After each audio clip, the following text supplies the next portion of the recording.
네, 오늘 말씀 보겠습니다. 예레미야서 4장 5절에서 18절까지입니다.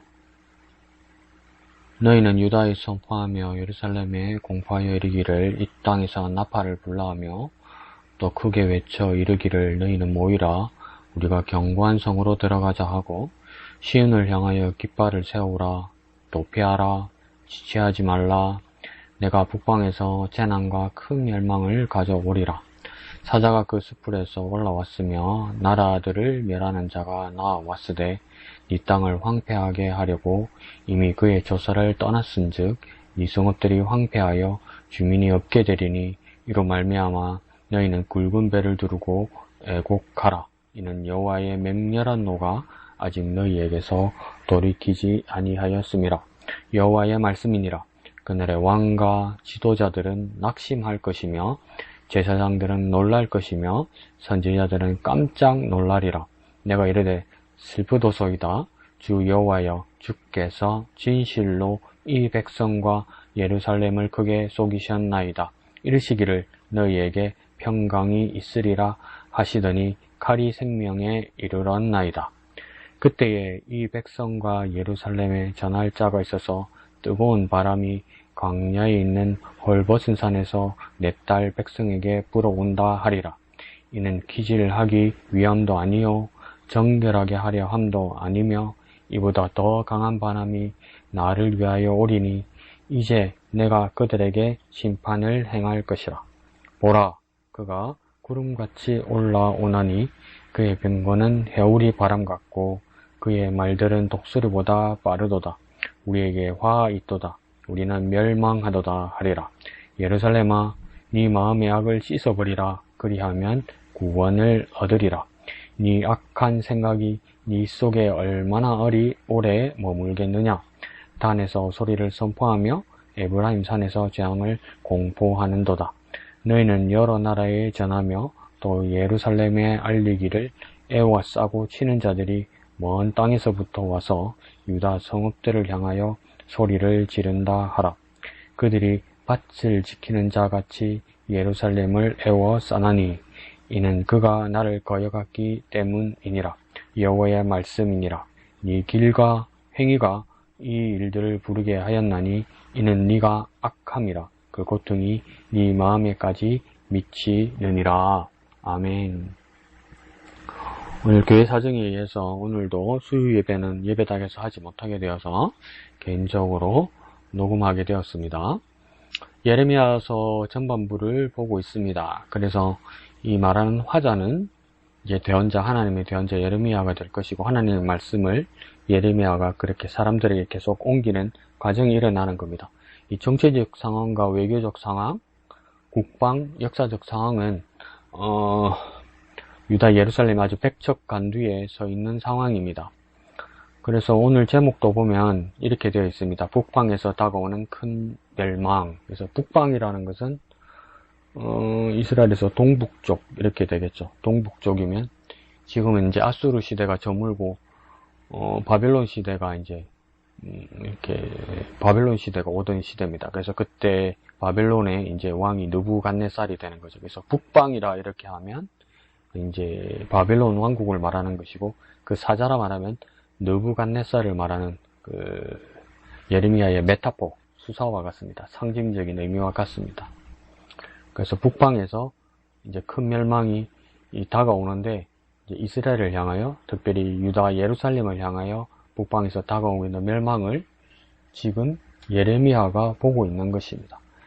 그러니까 이 위기의 상황에서도 국론이 갈리게 되죠.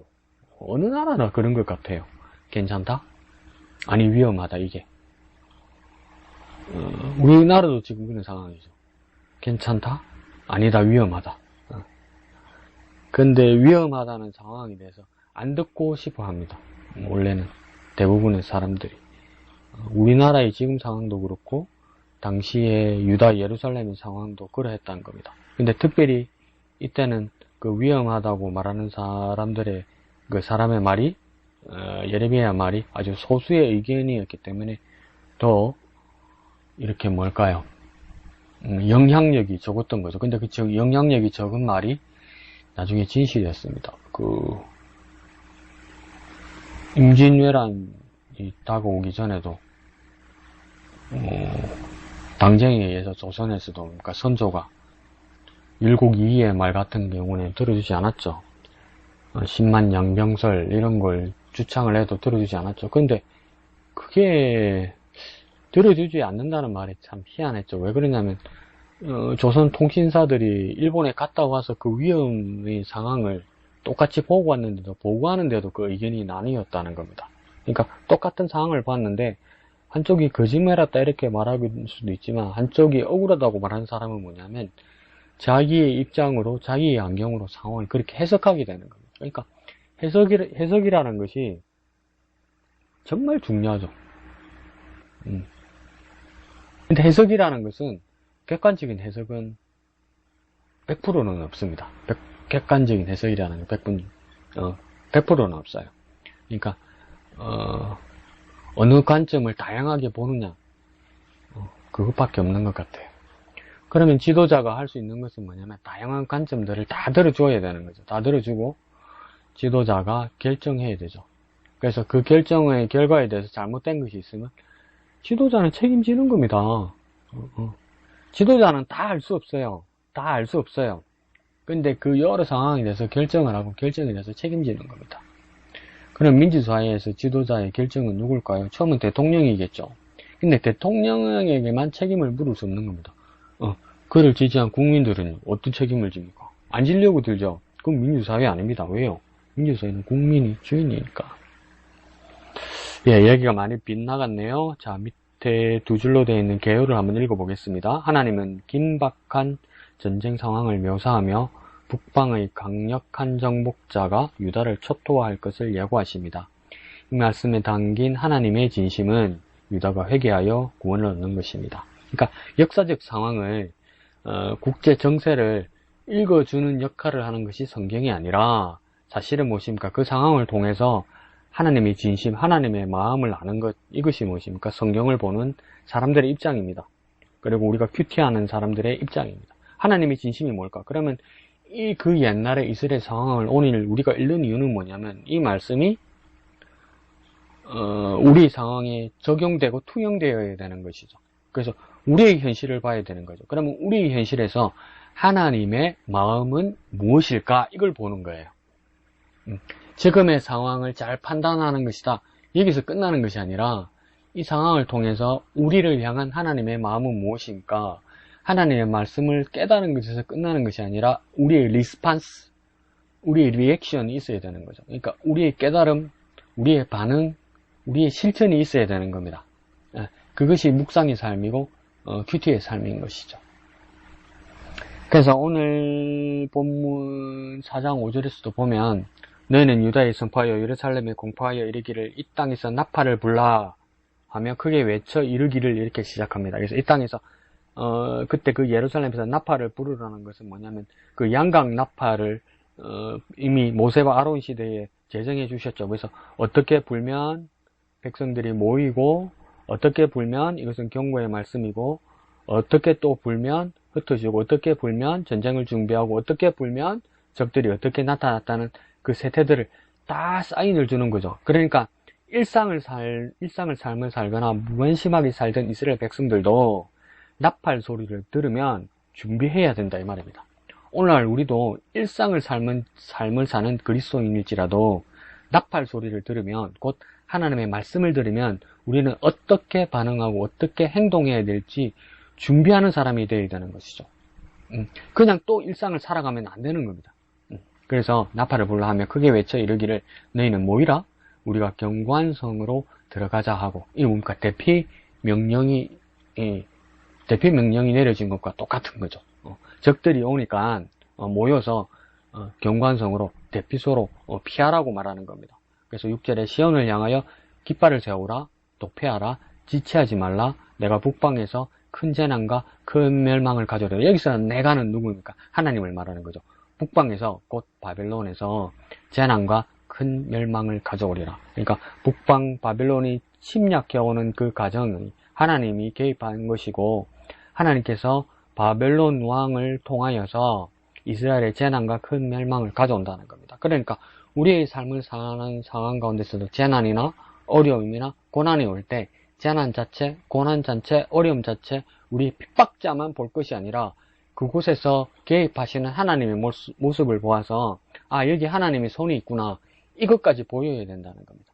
그러니까 원망과 좌절에서만 끝나는 것이 아니라 이 재난이 배후에 하나님 이들을 들으셔서 내게 재난과 고난을 주신다면 하나님의 의도가 무엇인지를 파악해야 된다는 것이죠. 하나님 손으로 재난이 온다면 이건 뭡니까? 우리가 잘못한 것이 있고 우리의 잘못을 하나님께서 밝히신다면 우리 해야 될 리액션은 뭡니까? 리스판스, 반응은 뭡니까? 회개해야죠. 그리고 또 뭔가 피할 길을 확실하게 주는 거죠. 고린도전서에서 바울을 통해서 말할 때 우리가 감당하지 못할 시험을 하나님 주시지 않고 반드시 피할 길을 주신다고 말했으면 재난이다, 고난이다 하나님 밝혀주셨으면 그대로 맞고 있으면 안 된다는 겁니다. 하나님 뜻은 그대로 맞아서 형벌 받고 멸망하기를 원하는 것이 아니라 미리 말씀하시고 들어오시기 때문에 피해야 된다는 거죠. 괜찮다 이러고 있으면 안 된다는 겁니다. 실제로요, 사자가 그 숯불에서 올라왔으며, 사자는요 바벨론 왕 느부갓네살을 말합니다. 나라를 멸하는 자가 나와왔으니 네 땅을 황폐하게 하려고 이미 그 조수를 떠났은즉 네 성읍들을 황폐하여 주민이 없게 되리니, 이래죠. 그래서 바벨론 왕이 예루살렘까지 이렇게 밀고 내려와서 이 예루살렘 주위에 있는 성읍들이 황폐하고 주민이 없게 된다, 이 말은 뭡니까? 포로로 끌고 간다는 것이죠. 8절에 이로 말미암아 너희는 굵은 배를 두르고 애곡하라, 이렇게 해서. 그래서 8절에 굵은 배를 두르고 애곡하라는 것은 뭐냐면 이 이스라엘의 관습입니다. 재난이 일어났을 때 옷을 환복하는 거죠. 굵은 배를 입고 슬픔과 애곡을 표현하는 겁니다. 근데 이게 굵은 배라고 표현되어 있고 공동번역이나 가톨릭 성경에서는 자루옷이라고 되어 있어요. 그래서 이게 우리식으로 말하면 뭐 삼배옷, 뭐 소복, 조복 이렇게 생각할 수도 있지만 이 재질이 뭐냐면 이게 섬유질로 되어 있는 것이 아니라 염소 털옷으로 되어 있어서 상당히 옷이 거칠다고 합니다. 그러니까 입는 게 불편하고 뭐 따갑고 아프고 그렇대요. 그래서 고통을 표현하는 겁니다. 그러면서 애곡하라고 이야기합니다. 8절 하반절요. 이는 여호와의 맹렬한 노가 아직 너희에게서 돌이키지 아니하였음이라. 그 이유를 말하는 거죠. 그 이유는 여호와의 맹렬한 노가 아직 너희에게서 돌이키지 아니하였음이라. 근데 이게 예레미야 입에서 나오는 거잖아요. 그럼 예레미야의 직업은 선지자, 예언자잖아요. 그럼 미리 예언하는 거죠. 그러면 여기서 우리가 이제 한번 질문을 할 수 있는 거예요. 이 상황이 재난을 맞으면서 애곡하는 것인가? 이렇게 질문할 수 있고요. 두 번째는요. 아직 재난이 이르지 아니하였는데 미리 이 상황을 보고 우리가 회개하라고 말하는 것인가? 세 번째는요. 아직 너희에게 여호와의 맹렬한 노가 아직 너희에게 돌이키지 아니하였습니다. 이렇게 말하는 거 보니까 여호와의 노가 이미 임하였는데 아직 그것을 걷어가지 않으셨기 때문에 그 진노가 여전히 남아있기 때문에 그 진노를 당하는 동안에 회개하라고 말씀하시는 것인가? 이 세 가지 시점을 여러 가지로 생각할 수 있는 겁니다. 시점이 그러니까 세 가지가 되는 것이죠. 재난을 맞으며 그렇게 하는 것인가? 아직 재난이 이르기 전에 그러는 것인가? 재난이 이미 임하였는데 아직 거두어 가지 않으셨기 때문에 그 가운데서 우리가 회개하는 것인가? 그런데 예레미야의 직업이 선지자인 것을, 예언자인 것을 생각하면 미리 바라보고 미래를 미리 바라보고 지금 회개하여서 미래를 고치고 준비하라고 말할 수도 있는 겁니다. 그래서 이게 결정론적 신앙관인가, 안 그러면 아직 열려있는 미래를 바라보는 신앙관인가, 여기서도 이렇게 관점이 갈리게 되는 겁니다. 여러분도 어떤 시점을 보아야 될 것인가? 안 그러면 어떤 시점이 이렇게 밀려 뒤로 가더라도 늦은 것은 없다는 것이죠. 포기할 일은 없다는 것이죠. 어느 시점에서든 회개할 시점은 지금 3번이나 기회가 주어질 수도 있다는 겁니다. 9절을 볼까요? 여호와의 말씀이니라. 그 나라의 왕과 지도자들은 낙심할 것이며 제사장들은 놀랄 것이며 선지자들도 깜짝 놀라리라. 이 말은 뭡니까? 왕, 지도자, 제사장, 선지자, 그러니까 자기 역할을 다 못한 겁니다. 전부 다요. 전부 다요. 당해버린다는 겁니다. 자기 일을 못해서 우리들 말로 단돌이 못했다는 겁니다. 예비 못했다는 겁니다. 대비 못했다는 거죠. 준비 못했다는 거죠. 재난 후에 늦게서야 합니까? 이렇게 했다는 거니까 자기 기능을 못했다는 겁니다. 다시 말해볼까요? 자기 사명을 다 못했다는 겁니다. 오늘 우리가 그리스도인으로서 사명을 다 하고 있는가? 그거 한번 점검해봐야 되는 것이죠. 아직 아무 일 없었는데요. 우리는 그러면 미리 대비하고 있는 것이 있는가? 미래를 위한 우린 준비는 아무것도 없는 것인가? 어느 복음성처럼 하루하루 그냥 살고 있는 것인가? 하루하루 연명하고 있는 것인가? 그것도 주님의 은혜에 감사하는 것인데, 그렇게만 살아버리면 만약에 그날이 오면 우리는 그냥 그날 깜짝 놀라가지고 낙심할 것인가? 그냥 놀랄 것인가? 그냥 슬퍼할 것인가? 그럼 우리는 우리 일을 못한 것이잖아요. 제 기능을 못한 지금 유다 예루살렘의 상황과 같은 것이죠. 그러면 어떤 일만 남겠습니까? 사명받은 자들에 대한 문책만 남는 거죠. 하나님 문책하십니다. 그리스도인들에게도. 10절에요. 내가 이르되, 이 말은 뭡니까? 다른 선지자, 다른 예언자, 단 한 사람, 예레미야를 말하는 겁니다. 내가 이르되 슬프도소이다. 주 여호와여, 주께서 진실로 이 백성과 예루살렘을 크게 속이셨나이다. 응? 이거 어떻게 이해해야 되죠? 하나님께서 작정하고 속이셨다고요? 하나님께서 작정하고 속이시면 다 속는 거죠. 그러면 이거 우리 책임이 아니고 하나님이 그냥 주도하신 것이기 때문에 우리 책임이 없는 것 아닙니까? 한번 인용문 볼까요? 이르시기를 너희에게 평강이 있으리라 하시더니, 이거 누가 말한 겁니까? 너희에게 평강이 있으리라. 직접 인용문요. 하나님이 이스라엘 백성에게, 예루살렘 주민들에게 말한 겁니다. 너희가 평강하다. 그렇게 말해놓고 현실은 어떤 일이 일어났다는 겁니까? 칼이 생명에 이르렀나이다. 칼이 생명에 이르렀다는 말은 뭐냐면 목에다가, 살아있는 사람 목에다가 칼이 들이닥쳤다는 겁니다. 이게 현실이었다는 거예요. 그러니까 평강은 속임이었고 칼이 진실이었다는 거예요. 근데 평강도 누가 말한 겁니까? 하나님이 말씀하신 것이고, 칼이 오게 하신 분도 누구입니까? 칼이라는 재난을 오게 하신 분도 하나님이라는 거예요. 어떻게 이런 일이 있을 수 있습니까? 그래서 왼쪽에 해설문에 보면 작은 따옴표로 이렇게 해놨습니다. 하나님의 속임이다. 하나님의 속임이란 말은 뭡니까? 이 소유격은 하나님의, 이 말은 뭡니까? 하나님을 속인 것도 아니고 뭡니까? 하나님이 속이셨다는 거잖아요. 그러니까 하나님이 주격으로 말하는 거죠. 말이 속격, 소유격이지. 그러니까 주도자, 주체자가 누구인 겁니까? 평강을 말씀하시면서 속인 분도 하나님이고 칼이라는 현실이 닥치게 하신 분도 하나님이라는 겁니다. 둘 다 일어났다는 것이죠. 그래서 여기서는 그렇게 말합니다. 듣는 이들에게는 무엇이 필요한가? 분별력이 필요하다. 이거는 참 할 말이 많은데요. 오늘날 많은 그리스도인들이 예배나 부흥회나 집회에 가가지고 아멘 아멘 아멘 크게 이렇게 화답하는 사람들을 보면 설교자들이나 말씀 전하는 자들에게 분명히 그 아멘이란 말이 힘이 납니다. 힘이요. 용기가 나고 내가 제대로 하고 있거나 그런 힘은 나긴 나는데, 그 회중석에서 아멘 아멘 하는 사람들 보면 여러 부류의 사람 중에 한 부류의 사람은 뭐냐면, 내가 이미 믿고 있는 것을 확증해 줄 때, 내가 틀린 믿음이 아니구나 확증해 줄 때 아멘해요. 두 번째는 또 어떤 사람이냐, 분위기 따라서 아멘해요. 세 번째는 어떤 사람이냐면 졸다가 정신이 뻘쩍 들면 아멘합니다. 그건 뭔 말입니까? 몰랐는데 아멘해요. 그러니까 아무데나 아멘해요.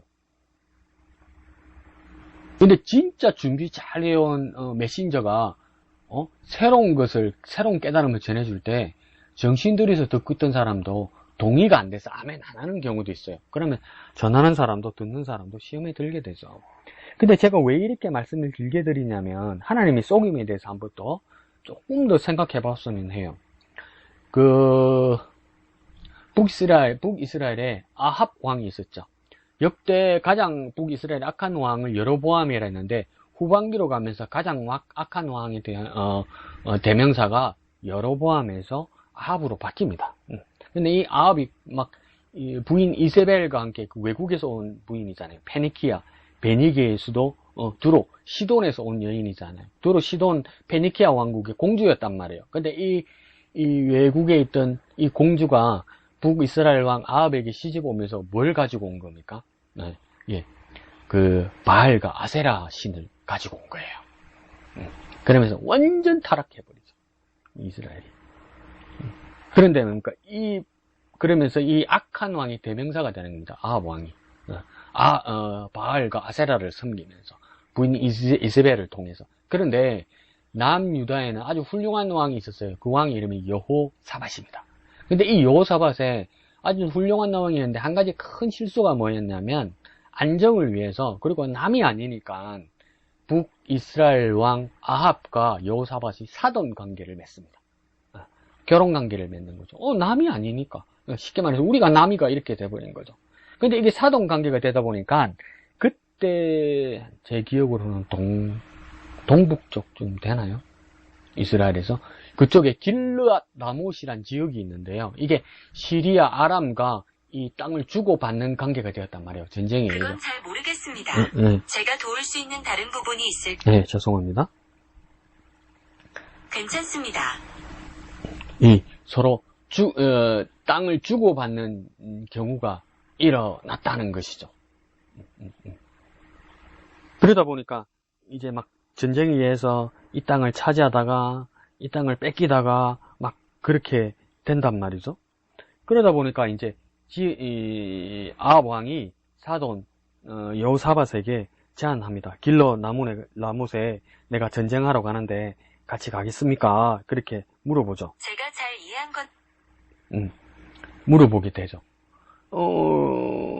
그러니까 이제 죄송합니다. 자꾸 휴대폰에서 에러가 나서요. 자, 그래서 여호사밧이 그 동의를 합니다. 원정 전쟁을 나가는데 아합의 뜻을 따르겠다 이렇게 동의를 하죠. 그런데 여호사밧은 그래도 나름 하나님 앞에 신실한 왕이었기 때문에 한 가지 물어보자고 이야기해요. 하나님의 선지자들에게 물어보자고 이야기해요. 하나님의 뜻이 무엇인지, 진짜 길르앗 라못을 전쟁하러 가는 것이 맞는지, 하나님의 뜻이 뭔지 물어보러 가자고 그렇게 제안을 해요. 그래서 이제 궁정에 있는 선지자들이, 아합의 궁정에 있던 선지자들이 이렇게 나타나게 되죠. 그렇게 내가 길르앗 라못에 가서 전쟁을 하랴, 길르앗 라못을 치랴 이렇게 물어보죠. 그러니까 궁정 선지자니까, 궁정 선지자는 뭐냐면 공무원입니다. 공무원. 그러니까 왕이 좋은 대로 말하는 것이죠. 나라에서 월급 받으니까 무슨 하나님 앞에 양심이 어디 있겠어요. 먹고 살아야 되니까. 가십시오. 하나님의 뜻입니다.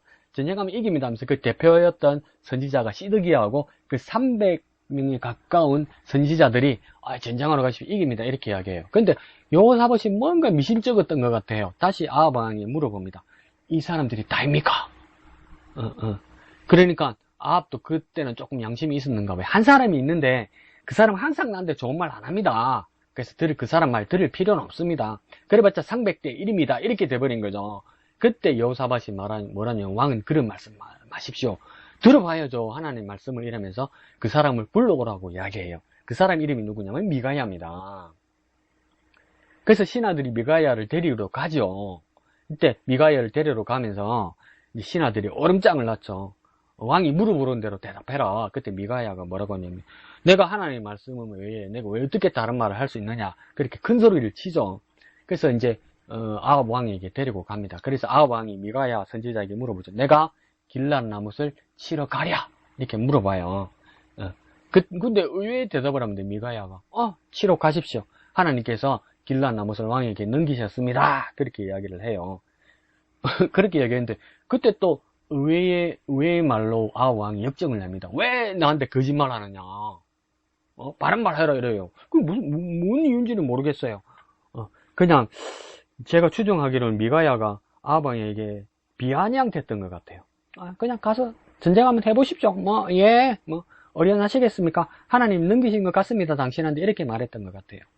그 바른 말을 하라니까 미가야가 그렇게 이야기해요.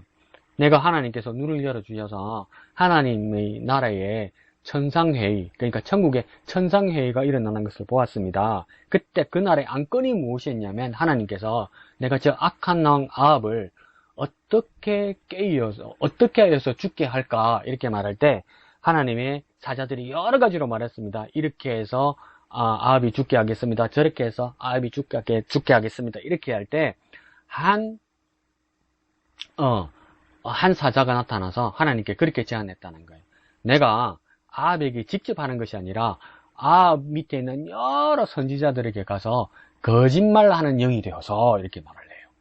그러니까 가짜로 예언하게 하여서 가짜로 신탁을 전하여서 길르앗 나무사에 가서 전쟁하라고 지지하게 만들어서 그 전장에 나가서 아합을 죽게 하겠습니다. 그렇게 말을 해요. 그때 하나님께서 뭐냐면 네 안건이 좋다 하면서 그렇게 하라고 이야기해요.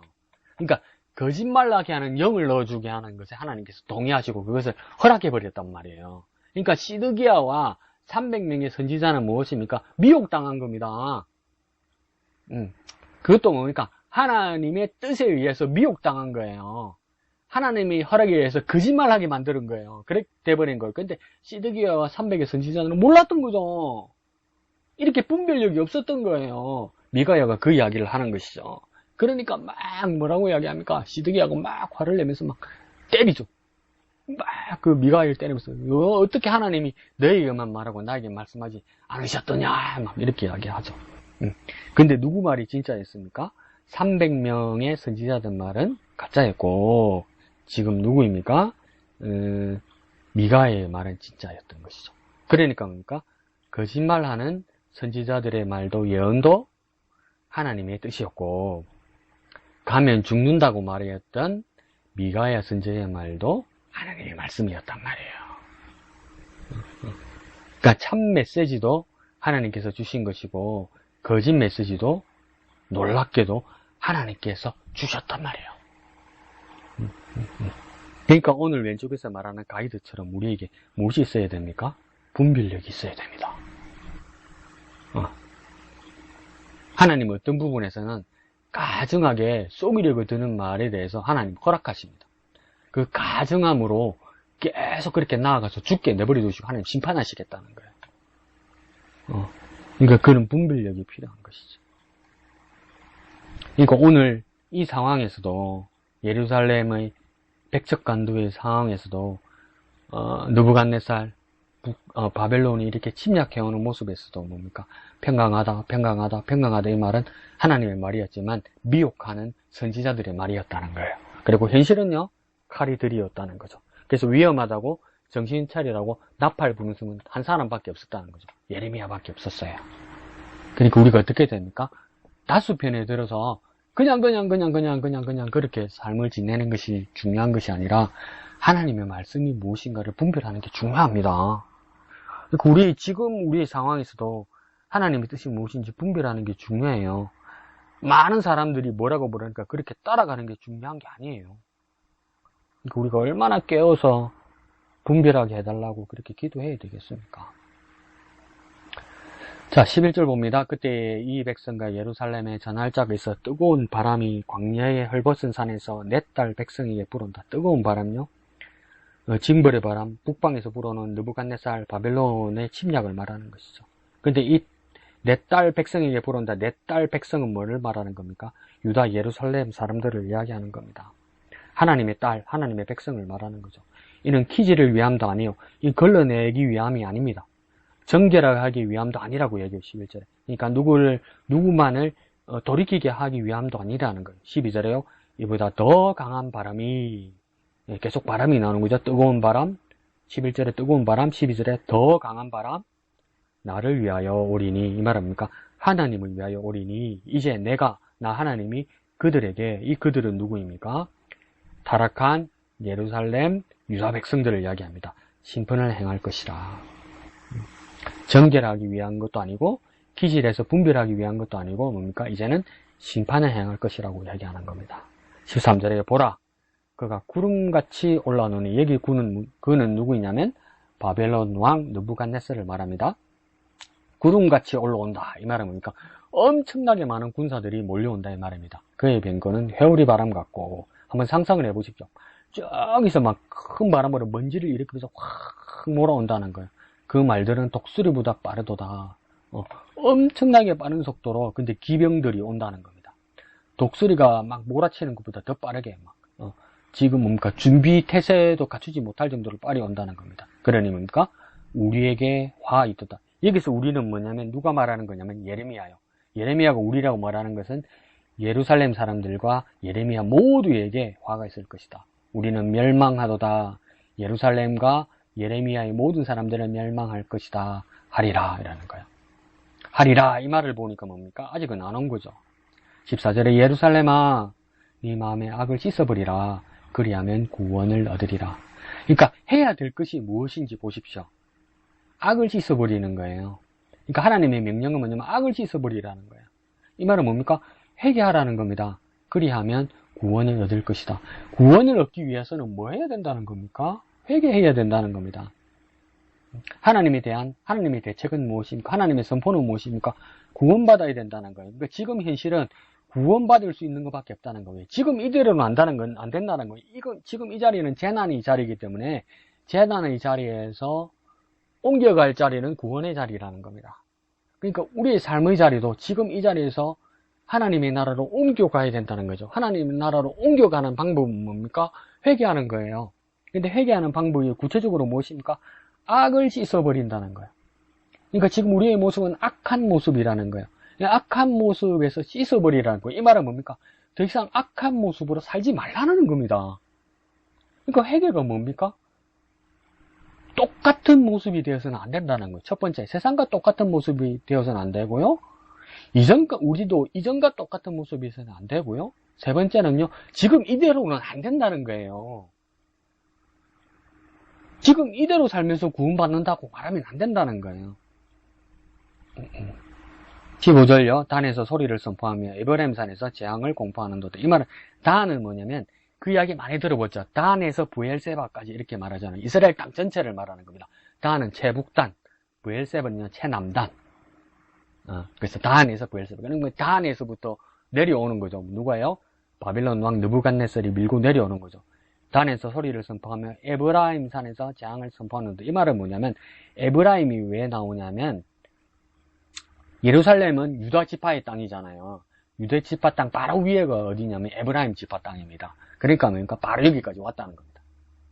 바로 위에까지 지금 밀고 내려왔다는 거예요. 에브라임까지. 그러니까 예루살렘의 마지노선 최고 위에까지 올라왔다는 겁니다. 이제 다 왔다는 겁니다. 다 내려왔다는 겁니다. 그래서 16절에 너희는 여러 나라에 전하며 또 예루살렘의 아래기를 애워싸고 치는 자들이 먼 땅에서부터 와서 예루살렘을 향하여 소리를 지른다 하라. 이게 얼마나 공포스러운 이야기입니까? 애워싸는 거예요. 이제 포위하는 거예요. 예루살렘을 포위하는 거예요. 감싸는 거예요. 적들이요. 그럼 수로도 잠기고 교통로도 잠기고 모든 유통도 뭡니까? 잠겨버리는 거죠. 포위당한 겁니다. 이 말이요. 그리고 뭡니까? 유다 성읍을 향하여 소리를 지른다고 이야기하잖아요.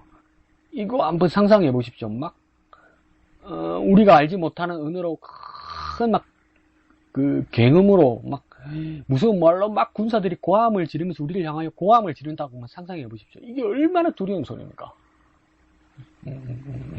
지금으로 따지면 막 전투기 소리, 막 공포탄 소리, 포탄 소리가 막 산 위로에서 우리 쪽으로 향한다고 한번 상상해 보십시오.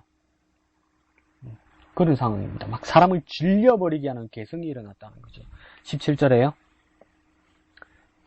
그들이 밭을 지키는 자같이 예루살렘을 에워쌌다. 이렇게 이야기하죠. 이 밭을 지키는 자같이 이 말은 뭐냐면 그 당시 이스라엘이나 그 지역의 풍습을 말하는 겁니다. 농사가 끝나면 추수를 하고 나서 그 밭에다가 임시 추수 창고를 지어요. 그리고 다른 사람들에게 뺏기지 않으려고 그 밭을 지키는 키퍼를 세워두는 거죠. 그러니까 자기 밭 창고를 지키고 추수 창고를 지키고 또 뭡니까? 도둑들이 오는지 안 오는지 지켜보기도 하고 감시하기도 하고 그런 사람을 뭡니까? 밭을 지키는 자라는 거. 그다음에 여기서 그러면 밭을 지키는 자는 누구입니까? 바깥에 있는 바빌론 군사들이죠. 느부갓네살의 군사들이죠. 뭡니까? 예루살렘을 향하여 에워싸고 지킨다는 겁니다. 이 말은 뭡니까? 들어오지도 못하고 나가지도 못하게 이 군사들이 지키고 있다. 이런 뜻입니다. 그래서 이는 그가 나를 거역하였기 때문이다. 이유를 말하죠. 그죠? 그 이유는 그는 누구입니까? 예루살렘 백성들을 말합니다. 여기는요. 나를요, 하나님을 거역했기 때문이라는 거예요. 이유는 명백해요. 이유는 명백한 거예요. 우리에게 왜 이런 고난, 왜 이런 두려움, 왜 이런 포위 상태, 왜 이런 군사적 위험이 위협이 또 일어났을까? 이유를 분명하게 말합니다. 하나님을 거역했기 때문이에요.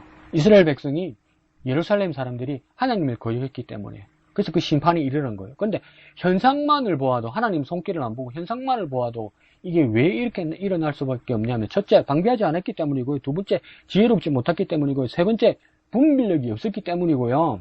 네 번째, 영적으로 보아도 하나님이 심판이기도 하지만, 다섯 번째, 가장 자연스러운 일입니다. 왜요?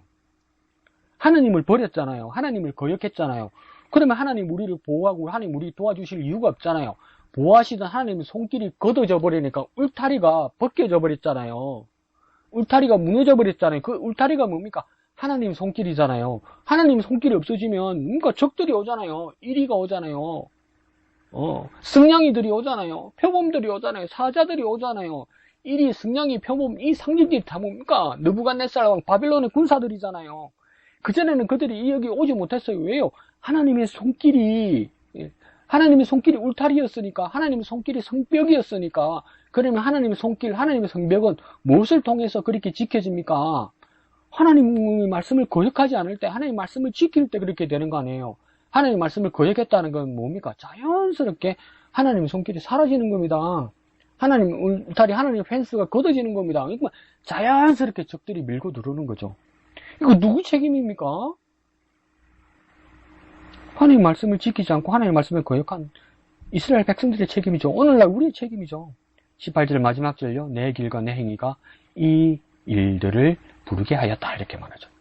그러니까 우리가 자처한 거예요. 우리의 길, 우리의 행위, 이것들이 이 사태를 부르게 하였다는 말이죠. 그래서 말합니다. 다시 한번 이유를 말합니다. 이는 네가 악함이라. 그 고통이 네 마음에까지 미치느니라. 이 말은 뭡니까? 이 이유는 첫 번째 원인이 무엇이냐? 악하기 때문이다.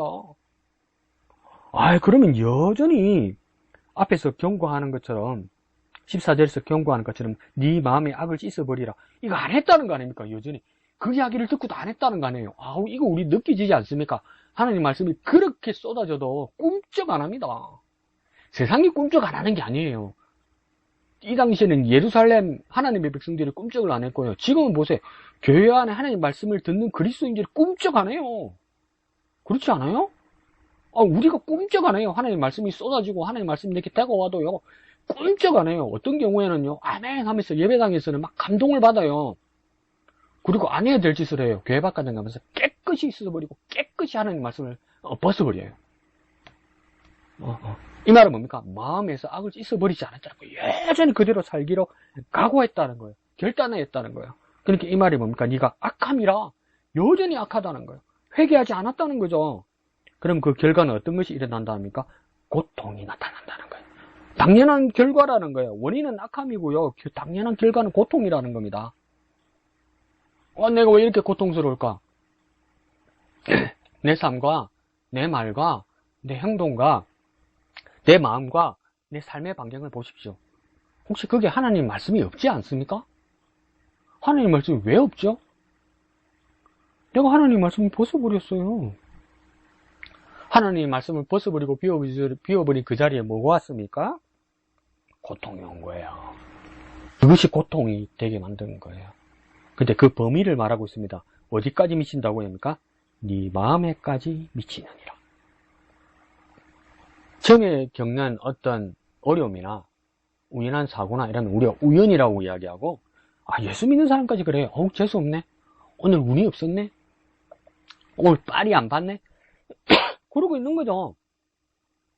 그러면 탭 이러고 막 그냥 씻어버릴 수 있다고 생각하는 거예요. 벗어버릴 수 있다고 생각하는 거예요. 잊어버리면 된다고 생각하는 거예요. 그러니까 세상 사람끼리, 믿음 없는 사람끼리 그리스도인이라면서 모여서 뭐랍니까? 오늘 재수 없었다? 그냥 잊어버려. 유행가 가사도 있잖아요. 한 잔 술에 뭐 잊어버린다면서? 술 먹는다고는 내가 마비돼서 잊어버리겠죠. 아침 일어나면 생각나는데 숙취와 함께. 근데 그걸로 끝나지 않는데요. 뭐라고 얘기합니까? 네 마음에까지 미치느니라. 숙취처럼 아침에 일어나면 그 데미지가 살아난다는 겁니다. 그러면 이 마음은 다시 살아나는 기억일 수도 있고요. 여전히 남아있는 우리의 삶의 자리일 수도 있고요. 조금 더 생각해 볼까요? 영혼에까지 미쳤단 말입니다.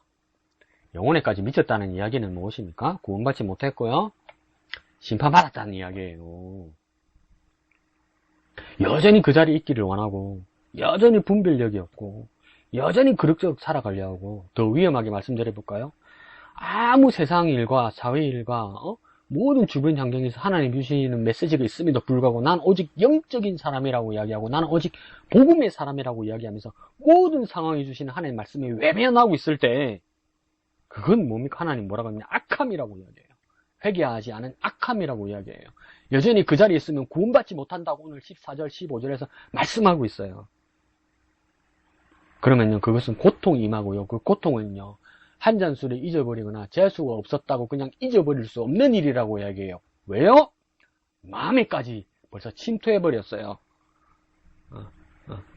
영혼에까지 침투해버렸어요. 영혼까지 사로잡아버렸어요. 회복될 수 없게 되어버렸어요. 그러면 구원받지 못합니다. 심판과 형벌로 그냥 넘어가는 겁니다. 다음 단계로 넘어가는 겁니다.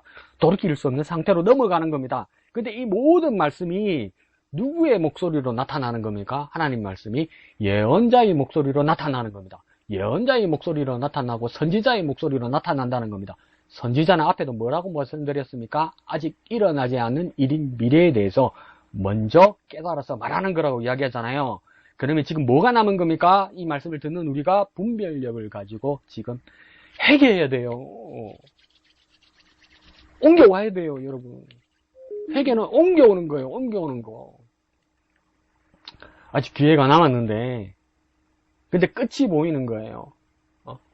북방왕, 바벨론 왕, 느부갓네살이 이제 이스라엘 땅으로 침투해서 최북단, 지금 단에서부터 밀고 내려와서 지금 어디까지 온 겁니까?